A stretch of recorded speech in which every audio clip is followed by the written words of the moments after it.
Bien, je remercie le Seigneur d'être là parce que j'ai eu beaucoup de mal pour venir ici. Donc, je ne me sens pas bien depuis plusieurs jours en réalité.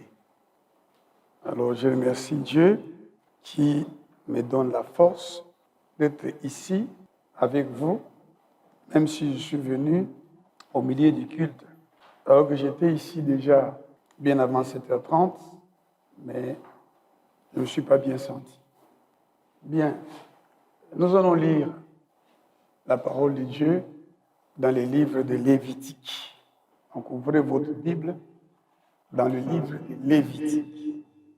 Nous allons lire le chapitre 10, les versets 1 à 5. Les fils d'Aaron, Nadab et Abihu, prirent chacun un brasier, y mirent du feu et posèrent du parfum dessus. Ils apportèrent devant l'Éternel du feu étranger, ce qu'il ne leur avait point ordonné. Alors le feu sortit de devant l'Éternel et les consuma. Ils moururent devant l'Éternel. Moïse dit à Aaron, c'est ce que l'Éternel a déclaré lorsqu'il a dit, je serai sanctifié par ceux qui s'approchent de moi, et je serai glorifié en présence de tout le peuple. Aaron garda le silence. Et Moïse appela Michaël, Safan, fils d'Uziel, oncle d'Aaron, et il leur dit, approchez-vous, emportez vos frères loin du sanctuaire, hors du camp. Ils s'approchèrent et les emportèrent dans leur tunique hors du camp, comme Moïse l'avait dit. Voilà, mes frères, le livre de Lévitique qui se réfère à Lévi, la tribu que Dieu a consacrée à son service. C'est un livre où le vocabulaire qui revient se rapporte au mot sacrifice. L'homme qui croit dans le Seigneur s'offre lui-même comme un sacrifice vivant à Dieu. L'homme ou la femme qui croit réellement dans le Seigneur sacrifie sa vie, porte sa croix pour suivre Jésus-Christ. Alors que les enfants d'Israël offraient des sacrifices d'animaux, Jésus s'est offert lui-même au Père pour nous. Nous avons donc été rachetés par son sang et nous sommes devenus des sacrificateurs pour Dieu son Père. Et qu'est-ce que nous offrons à Dieu? Notre corps. Offrez vos corps en sacrifice vivant et agréable.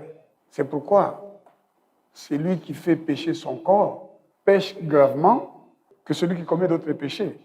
La Bible dit, tout autre péché est en dehors du corps, mais l'impudicité, c'est contre votre corps, c'est dans les corps. C'est celui qui s'attache à la prostituée, c'est-à-dire à la personne qui n'est pas sa femme, forme un même corps, ça veut dire une même âme.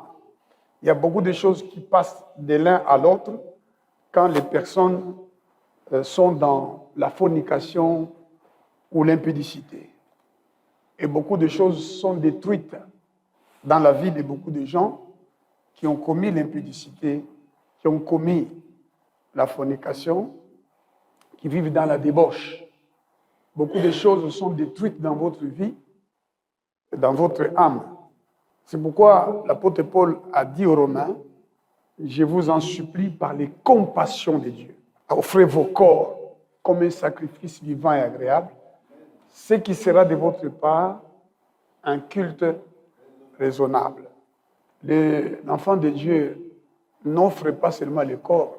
La Bible dit que nous offrons même les sacrifices de nos lèvres qui confessent sans cesse son nom. Et puis nous offrons, n'est-ce pas, le sacrifice de la bienfaisance, de la libéralité. Lorsque nous nous réunissons, nous ne donnons pas notre dîme comme la loi l'a prescrit. La loi de Moïse l'a prescrit aux enfants d'Israël. Non. Nous sommes des héritiers des bénédictions d'Abraham en Jésus-Christ de Nazareth. Amen. Et Abraham n'a pas donné la dîme comme la loi, il a donné la dîme comme l'expression de sa foi. Lorsqu'il a été béni par le Dieu très haut, par El Elyon, par Melchisédek, il lui donna la dîme de tout. Son petit-fils dira, Seigneur, si tu me ramènes en paix, je te donnerai la dîme de tout. Donc, il y a des faux enseignements qui consistent à dire que les enfants de Dieu ne donnent pas la dîme. Non. L'enfant de Dieu, héritier des bénédictions d'Abraham en Jésus-Christ, comme Abraham, notre Père, nous donnons la dîme. Jésus lui-même a dit qu'il faut pratiquer le droit, la justice, sans écarter la dîme. Évidemment, la dîme est donnée dans son église. L'église où vous êtes amené par le Seigneur, en attendant l'enlèvement, pour vous préparer à l'enlèvement. Vous donnez la dîme dans votre église. Et en dehors de la dîme, vous donnez vos offrandes. Faites aussi des dons. Faites aussi l'aumône à ceux qui n'en ont pas. Si vous allez prier dans une autre église, vous apportez votre offrande là-bas. La dîme, vous la donnez dans le panier. Vous ne la donnez pas au pasteur pour qu'il vous impose la main comme si le fait que vous donniez la dîme faisait de vous quelqu'un de spécial par rapport à celui qui ne l'a pas donné. Donc, ce sont des pratiques qui sont dans des églises.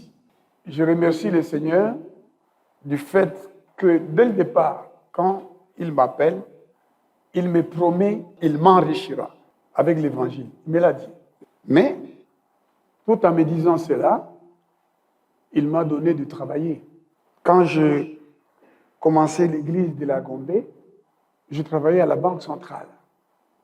Et je suis monté très vite. On m'a envoyé en mission. Et je suis revenu. Et la dernière fonction que j'exerçais, c'était celle de secrétaire du conseil d'administration, nommé par le président du conseil d'administration. Mais je n'ai pas vu ma nomination confirmée par le gouverneur de l'époque, mon frère de chez moi, qui va d'ailleurs me faire partir illégalement et irrégulièrement de la Banque centrale. Je réclame depuis au pouvoir qui est sorti, et évidemment au pouvoir actuel, de me rétablir dans ce droit, en même temps que je réclame d'être rétabli dans mes droits comme député, parce que j'ai été élu député provincial avec plus de voix que tout le monde au Katanga, et j'ai été élu au sein de l'Assemblée président de la commission chargée d'élaborer le règlement intérieur. Et puis, bon, j'ai voyagé. En mon absence, on est venu détruire cette maison pour me tuer. On voulait me tuer. Et déjà, avant cela, on a tué la femme de notre frère Mouchipai.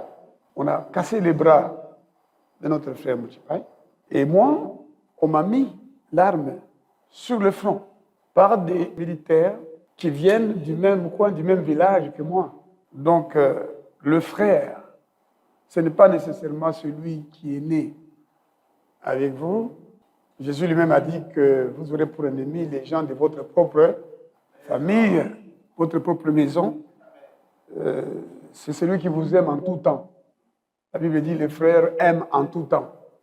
Donc cette histoire de dire moi et tout, c'est celui-ci qui est de chez moi, qui est du Mayombe ou qui est du Kasaï ou qui est du Katanga, ce sont des antivaleurs aussi bien au point de vue biblique qu'au point de vue de l'État, n'est-ce pas, de la construction de l'État de droit.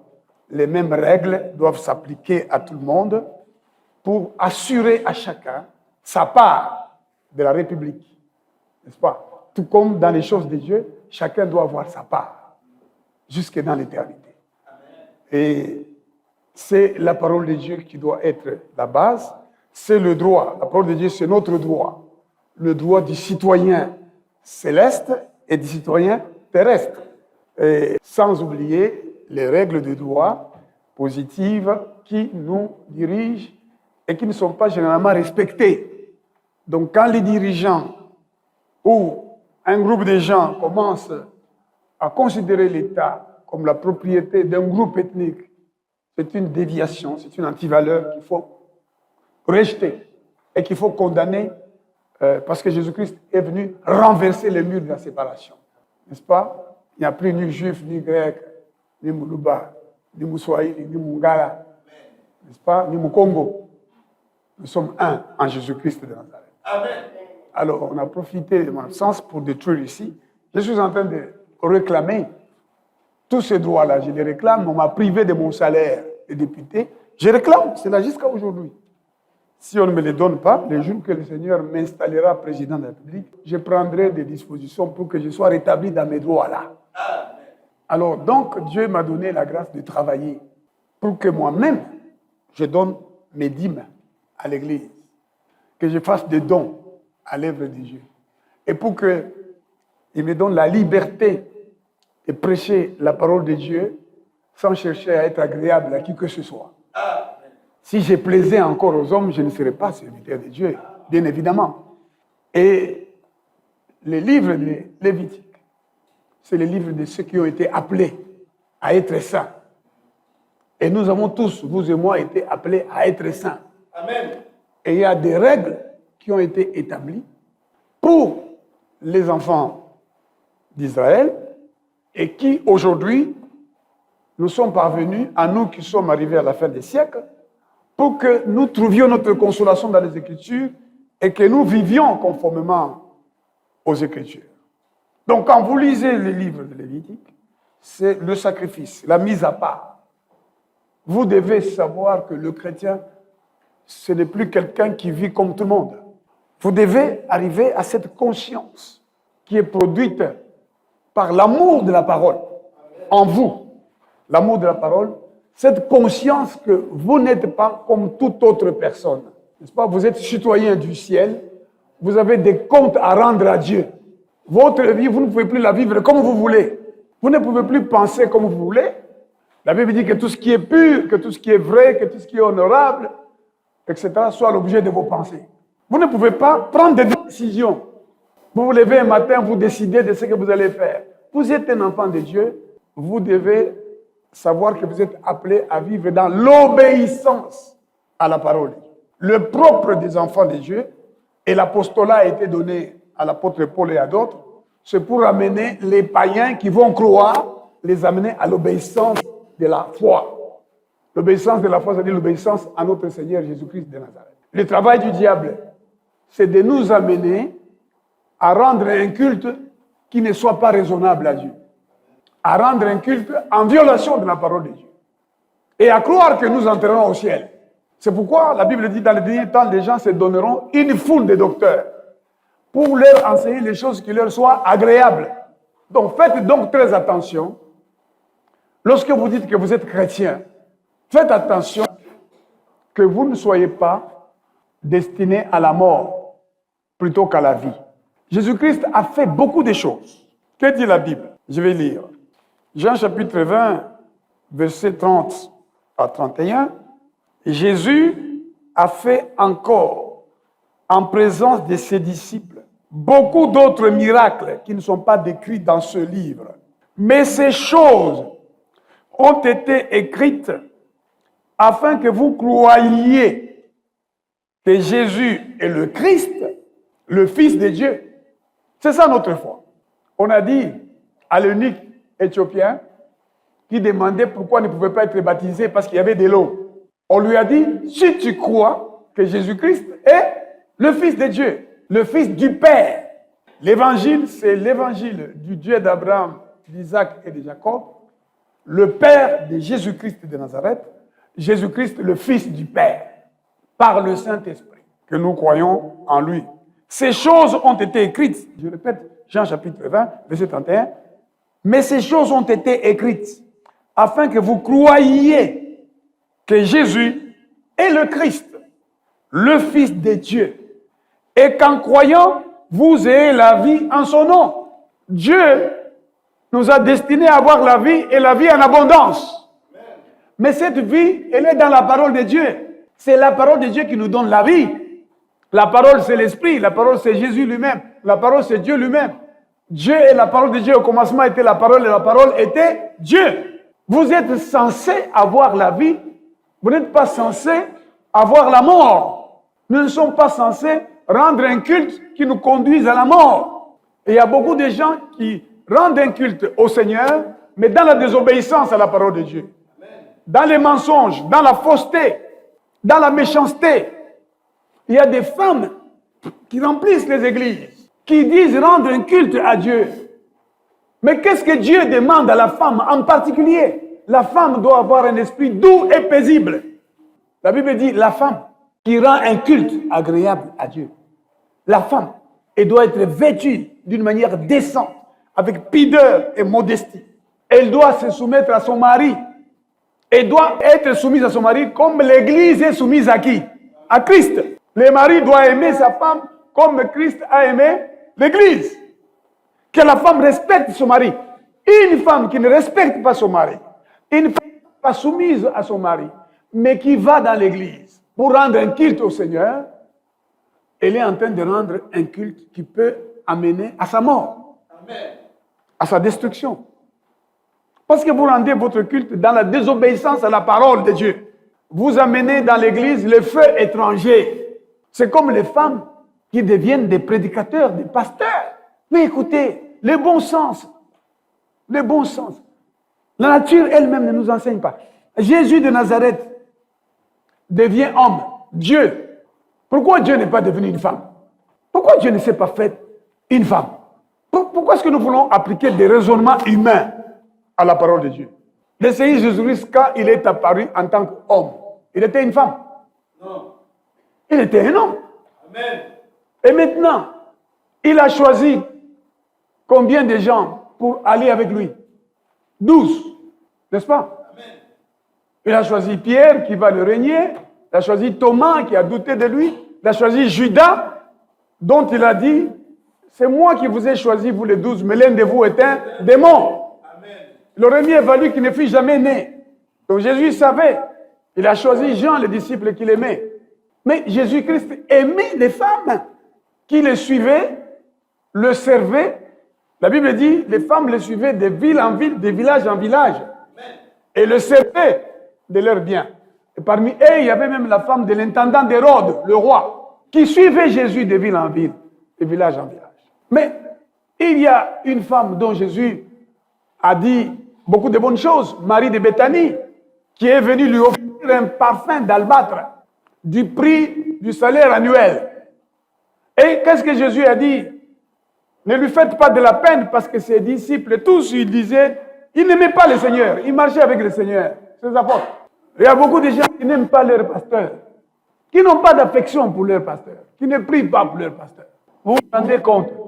Ils sont avec Jésus, mais quand Marie de Béthanie vient répandre ce parfum de grand prix au pied de Jésus, ils disent tous, y compris Judas, qu'il aurait mieux valu vendre ces parfums pour donner aux pauvres.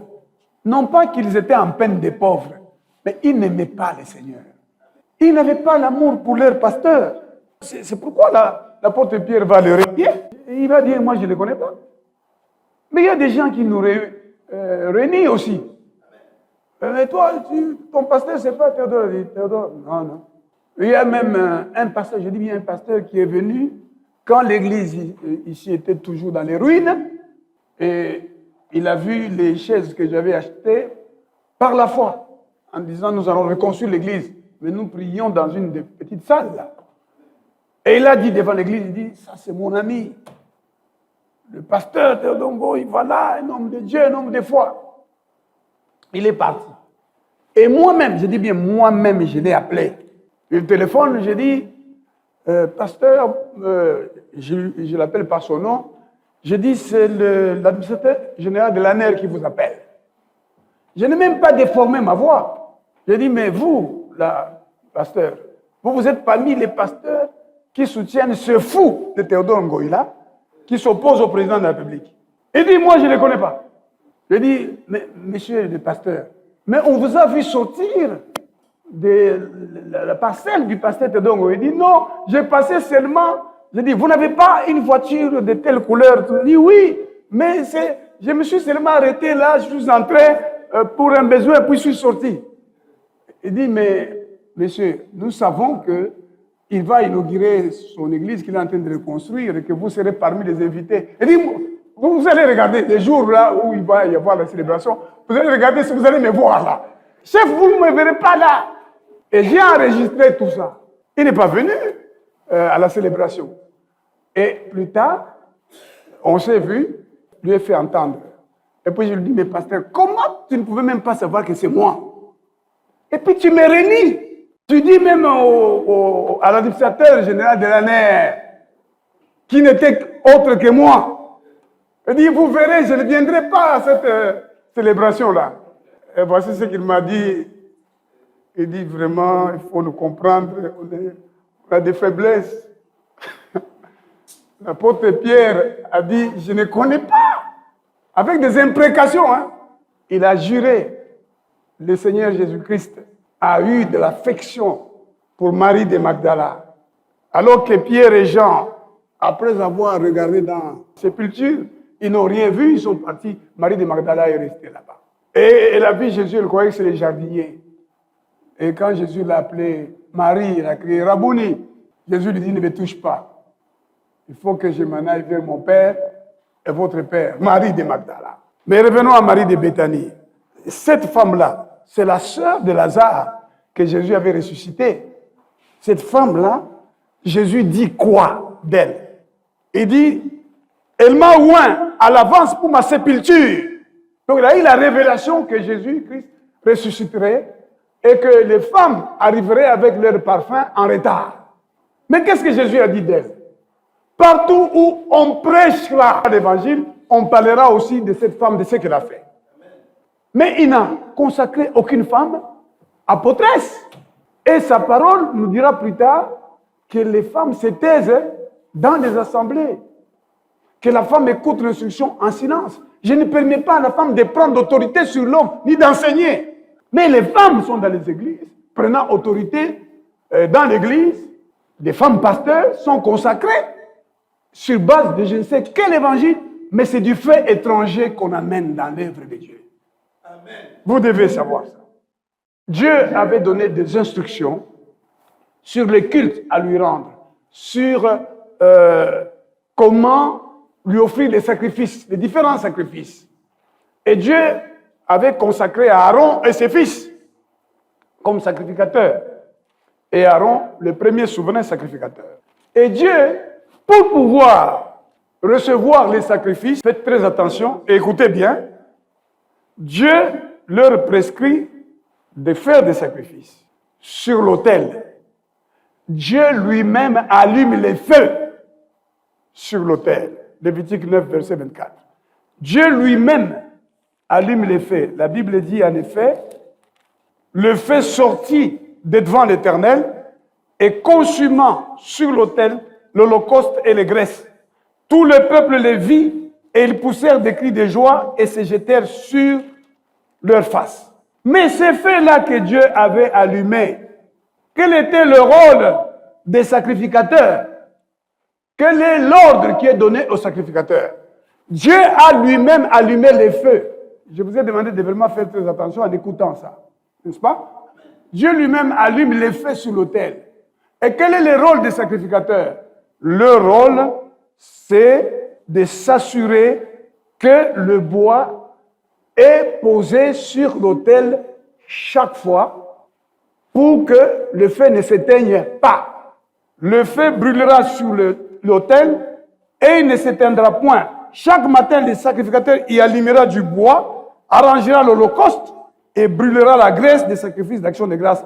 Le feu brûlera continuellement sur l'autel, il ne s'éteindra point. Dieu a tout fait. Il a accompli les sacrifices sur la croix et il nous a laissé des paroles, des instructions claires. Il nous dit, Jésus-Christ, notre Pâque, a été immolé. Célébrons la fête.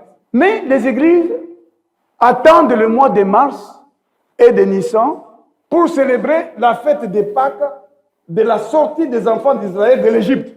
Alors que nous, notre Pâques, ce n'est pas l'agneau qui a été immolé pour faire sortir les enfants d'Israël de l'Égypte, c'est Jésus de Nazareth, notre Pâques.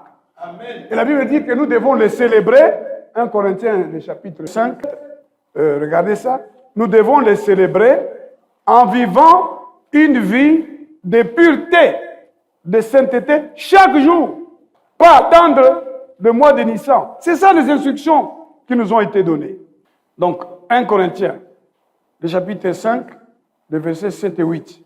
Faites disparaître le vieux levain afin que vous soyez une pâte nouvelle, puisque vous êtes sans levain, car Christ, notre Pâques, a été immolé. Célébrons donc la fête, non avec du vieux levain, non avec un levain de malice et de méchanceté, mais avec les pains sans levain, de la pureté et de la vérité. Donc, on ne va pas attendre au mois de mars pour rechercher la pureté et la vérité. C'est chaque jour. Chaque jour, quand tu vis honnêtement, dans la droiture, tu célèbres la fête. Et quand nous célébrons cette fête en vivant dans la pureté et en mangeant le pain, au chapitre 11, la Bible dit, au verset 26, « Car toutes les fois que vous mangez ce pain et que vous buvez cette coupe, vous annoncez la mort du Seigneur jusqu'à ce qu'il vienne. » Donc, ce qu'on nous a donné comme instruction, c'est de vivre dans la pureté, dans la vérité, dans la droiture. Et c'est de cette manière que nous allons célébrer la fête de qui? De Jésus-Christ, notre Pâques. Et nous allons rappeler sa mort en vivant dans la pureté, dans la droiture, et en nous réunissant pour rompre le pain, boire la coupe, en mémoire de lui. On ne nous a jamais dit de célébrer sa naissance.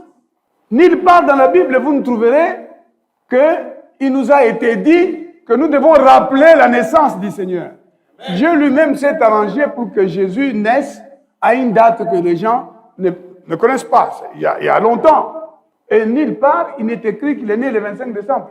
J'ai, ce matin, répondu à un frère que j'aime beaucoup, qui est serviteur de Dieu, et qui écrit qu'il faut célébrer la Noël, et qui dit que Noël et le dimanche ont une même origine. J'ai démontré que quand Constantin, le premier, l'empereur, a décidé que le dimanche, c'est le jour, ce qu'on appelle les dies solis, c'est-à-dire le jour du soleil, c'est un jour de congé. Quand il a pris cette décision-là, l'Église célébrait déjà le culte le premier jour de la semaine. C'est le premier jour de la semaine que les disciples se réunissaient pour rompre le pain. Jésus-Christ lui-même est ressuscité le premier jour de la semaine, le dimanche. Est-ce que vous savez que le premier jour de la semaine, c'est le dimanche? Amen. Aujourd'hui, c'est le premier jour de la semaine qui vient de commencer. Et donc, les décrets, on appelle Justinium, de Constantin, n'est venu que pour consacrer ce jour-là comme un jour de célébration du soleil non vaincu, du soleil invaincu, c'est-à-dire le solstice d'hiver. Et déjà, il y a un roi qui avait auparavant ordonné la fête le 25 décembre pour célébrer le soleil levant, le Dieu soleil. Nous, on ne peut pas organiser une telle fête. Nous célébrons le Christ tous les jours. Et puis, Noël est devenu une fête commerciale, une fête économique. D'ailleurs, c'est pour des raisons aussi économiques que Constantin le Premier avait pris cette décision-là. C'est parce que les gens faisaient des célébrations et ça a apporté beaucoup à l'économie. Donc, aujourd'hui, il y a des gens, même parmi nous ici, qui sont allés à Noël. Je me souviens d'une sœur qui est là, qui est venue le jour de Noël, le matin, pour assister au culte. Parce que, comme nous tous, qui avons cru il y a longtemps, même moi ici, dans l'église d'où je viens à Lubumbashi, certainement qu'ils ont organisé un culte. Et à l'époque, j'étais jeune, j'avais 16 ans, 17 ans, etc.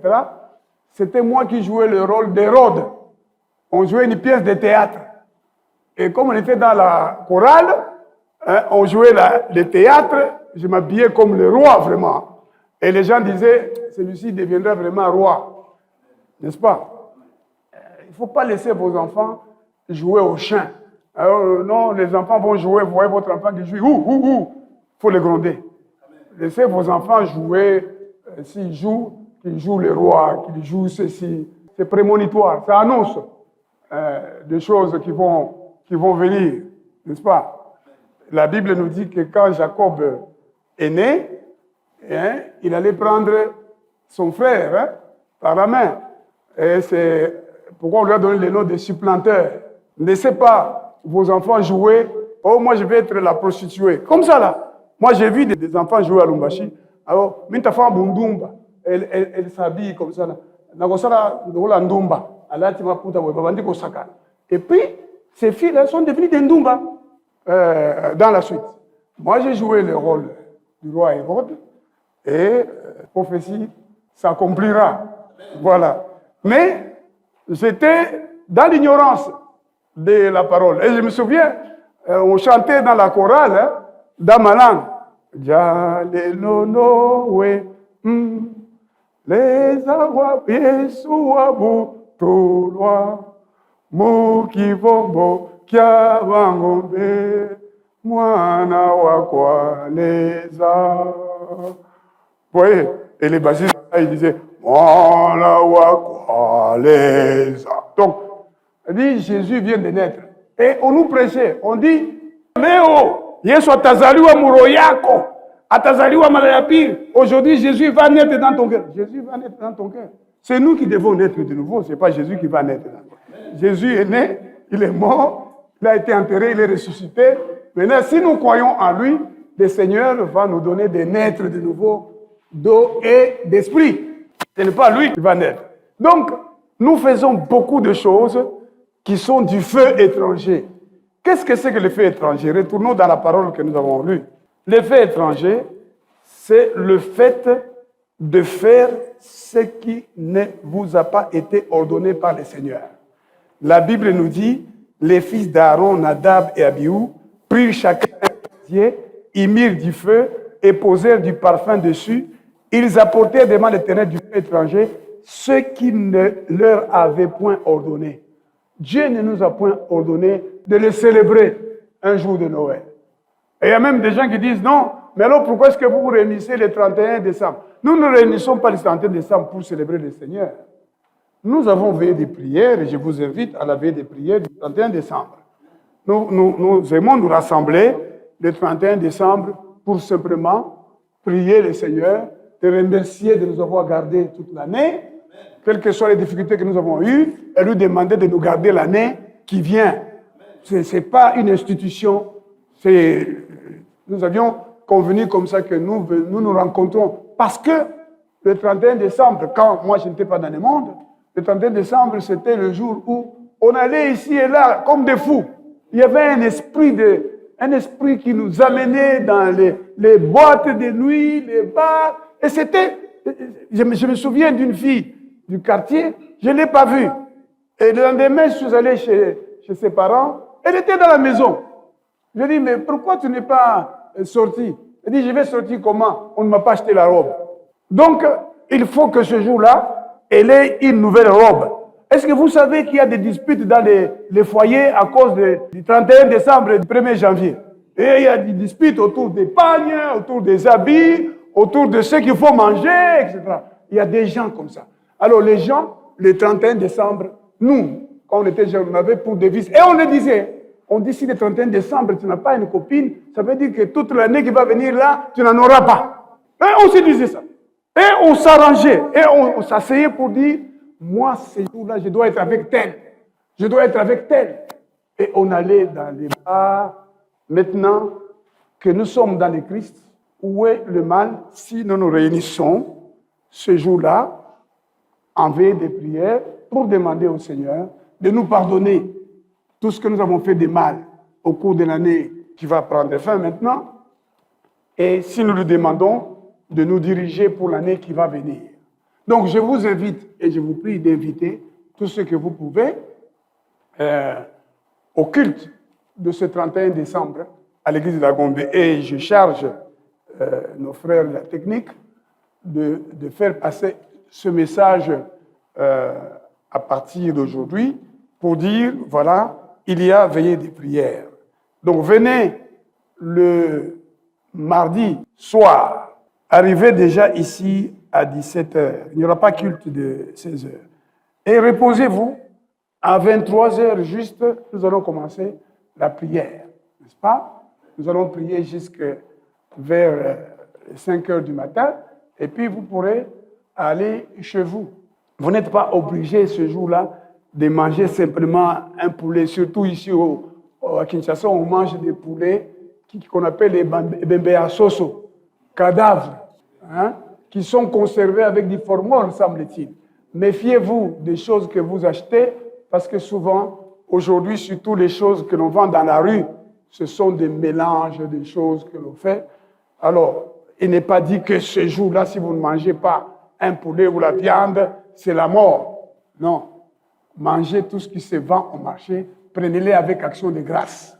Remerciez Dieu pour ce que vous mangerez.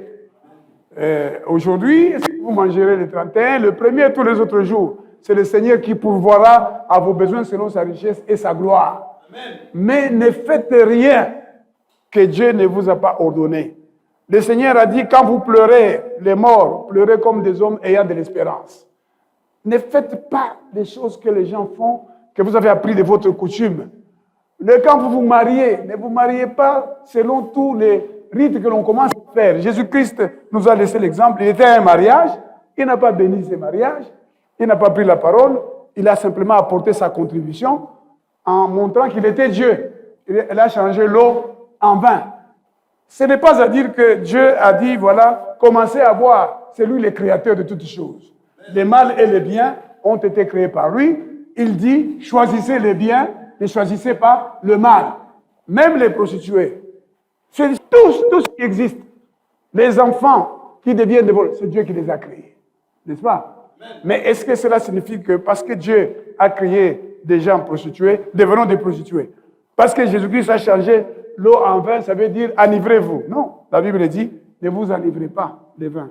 Soyons au contraire remplis du Saint-Esprit.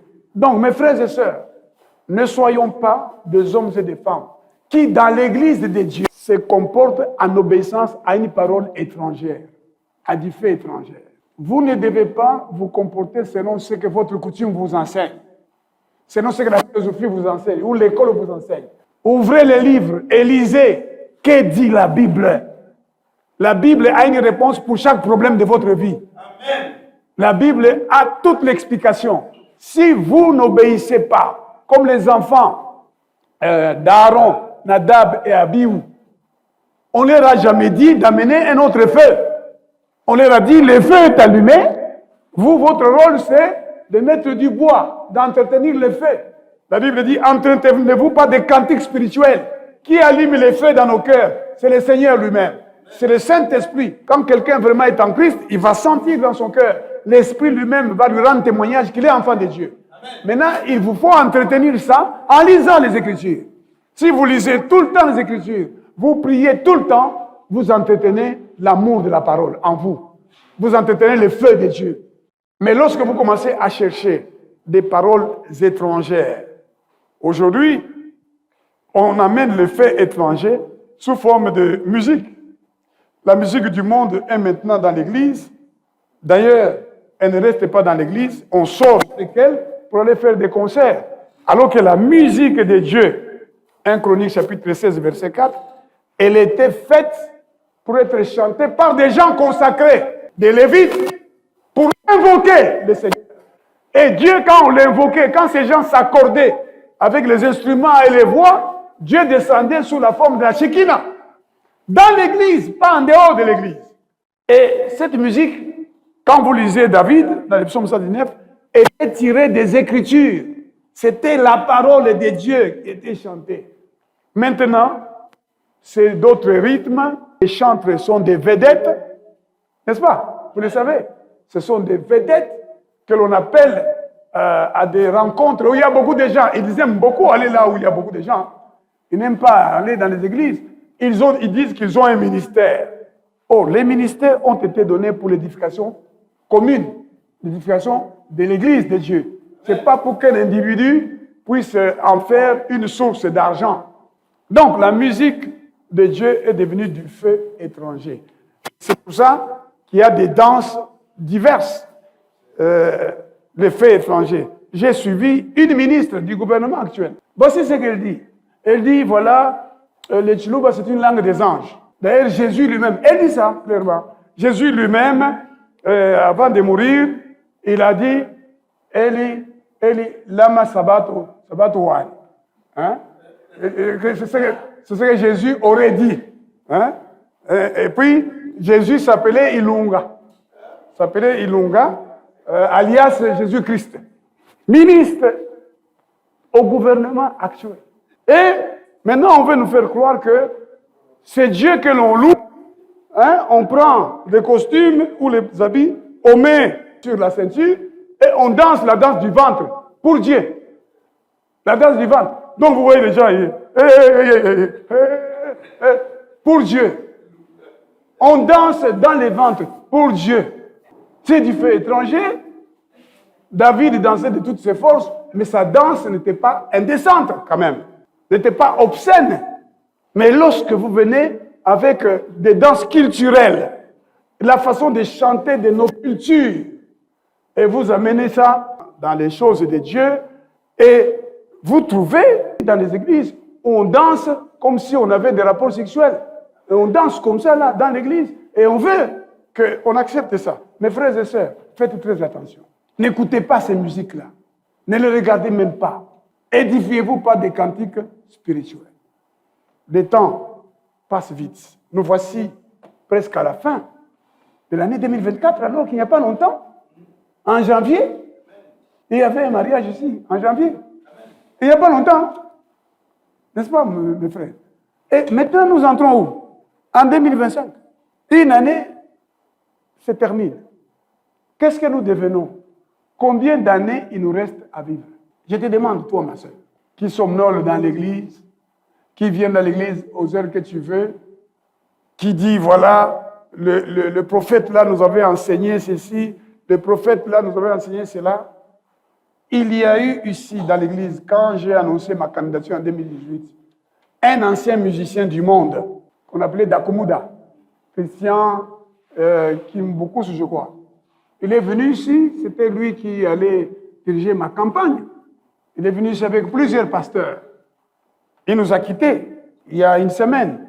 Mais il a fait des déclarations pour expliquer pourquoi il ne voulait pas écouter la musique de certaines personnes qu'il a citées par leur nom. Il dit, il ne peut pas les écouter, ces gens-là. Voici, j'étais avec eux. Là d'où je viens, c'est là où ils étaient. Et il dit, une de ses chansons, le titre de la chanson, c'est le nom d'une sirène. Il explique ça. Et il dit, il ne sait pas s'il peut mourir demain ou après-demain, etc.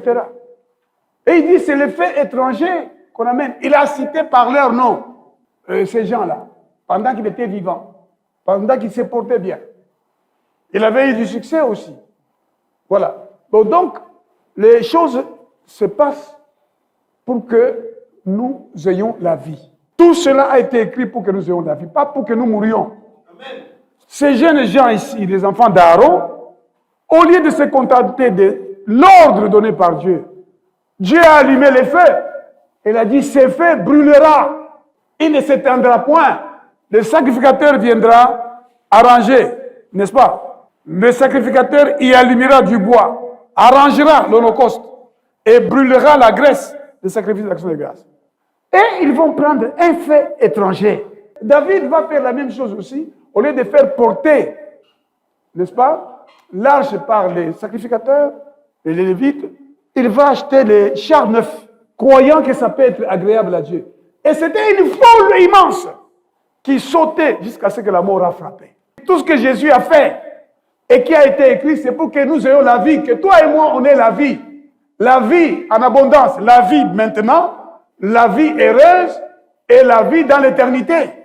Dieu veut que tu vives et que tu vives le plus longtemps possible. Que tu sois en bonne santé, que tu rajeunisses, que tu sois heureux, toi et tes enfants, et les enfants de tes enfants. C'est la parole de Dieu. Tout ceci, tout ce qui a été écrit dans la Bible que vous ne voulez pas lire, que vous devez lire dès maintenant, dès aujourd'hui, et tous les jours, lire chaque jour. Cela a été écrit pour que vous ayez la vie. Chaque fois que vous lisez, Dieu vous donne la vie. Dieu ajoute à la vie. Parce que la vie, elle doit être abondante. Dieu ajoute pour que la vie soit abondante en vous. Réjouissez-vous, dit le Seigneur. Je le répète, réjouissez-vous. C'est la vie abondante. C'est en lisant la parole. La parole, c'est une nourriture que nous mangeons. Et lorsque nous prions, nous parlons à Dieu. Lorsque nous lisons la parole, Dieu nous parle. Pour que nous ayons la vie. Mais maintenant, lorsque nous cessons de lire la parole. Nous commençons à nous contenter de ce qu'on prêche. Sans vérifier. Même tout ce que je viens de vous prêcher ici. Allez vérifier dans les Écritures si c'est vrai. Ne vous contentez pas d'écouter. Vérifiez dans les Écritures. Contrôlez tout ça. Même si j'ai fait appel à l'histoire, vous pouvez la vérifier. Donc, si vous attachez pas profondément à la parole, c'est du feu étranger que vous allez amener. Vous allez venir prier comme ce prophète que j'ai vu sur les réseaux sociaux qui dit « Dieu, tu ne vois pas ?» Hein? Et la journaliste lui dit « Mais tu es fâché ?» Il dit « Oui, je suis fâché contre Dieu. » Voilà. Il dit « C'est la prière. » Mais il y a déjà le pharisien qui disait à Dieu « Moi, je paye mes dîmes. Je ne suis pas comme ces publicains-là. Moi, je paye ma dîme. » Il y a des prières que vous faites parce que vous n'avez pas la parole en vous. Lorsque la parole remplit vos cœurs, votre prière va consister tout simplement à rappeler à Dieu ce qu'il a écrit. Et quand vous rappelez ce qui est écrit, les anges exécutent la voix de la parole. Il y a une voix qui sort parce que Dieu est dans sa parole. Dieu a dit que la lumière soit et la lumière fut. Lisons les Écritures, obéissons aux Écritures, rejetons les feux étrangers. Rejetons tout ce qui nous est agréable. Souvent, les gens préfèrent ce qui est agréable. La parole de Dieu, c'est trop exigeant, c'est trop compliqué, c'est trop dur. J'ai parlé à quelqu'un d'un endroit. J'ai dit, dans cet endroit-là, c'est devenu comme un pays où les gens préfèrent être courbés. Est-ce que vous savez qu'au Congo, ceux qui ont l'ingio, batengama na fonction publique bazana mbongo na bango bazwaka ndenge bazwaka batengama na ministère des finances bazana ndenge na bango bazwaka mbongo na ba misala nyonso ya leta oyo ezana bato bazwaka mbongo même ya bato 10 donc batenge misa hein batenge misa makambo nyonso bazabwe siko yo ye olingio oloba na bango allons comme ça dit yo na mutu mabe donc c'est toi qui vas devenir mutu mabe et moi je vois ça, je suis professeur d'université. Donc, on nous a fait un raisonnement. Dernièrement, on dit, bon voilà, vous savez, dans telle université, il y avait tel professeur qui insultait les gens. On lui a fait quoi? Il dit, c'est ça la référence. C'est ça la référence. Donc, on préfère les gens malhonnêtes. Et on les soutient. On n'aime pas les gens qui sont droits. Vous soyez droits, Dieu vous soutiendra. Vous choisissez la droiture, choisissez la parole. Rejetez les faits étrangers. Rejetez les mensonges. N'agissez pas sur base du mensonge pour obtenir un avantage. Ne vous associez pas à ceux qui sont dans toutes sortes de choses contraires à la parole. Mais que la parole de Dieu soit votre fondement. Si vous allez mettre en pratique la parole de Dieu, vous allez vivre. Vous n'allez pas mourir comme les enfants d'Aaron. Ils sont sacrificateurs. Vous vous rendez compte? Ils sont sacrificateurs. Ils sont chargés par Dieu de s'approcher de lui. Comme toi, tu es chargé par Dieu de t'approcher de lui. Tu es devenu même Dieu pour ta propre famille. Dieu t'a choisi pour qu'à travers toi, qui crois, ta famille aussi croit. Et Dieu t'approche de lui, mais pour mourir. Ces enfants qui étaient des sacrificateurs, ils vont mourir. Vous devez vivre. Amen. Sachez que Dieu vous a appelé. Il vous a approché de lui pour que vous viviez. Et c'est la parole de Dieu qui vous fera vivre. Amen. Méditez-la, mettez-la en pratique. Et vous verrez la gloire de Dieu. Amen. Que Dieu bénisse sa parole.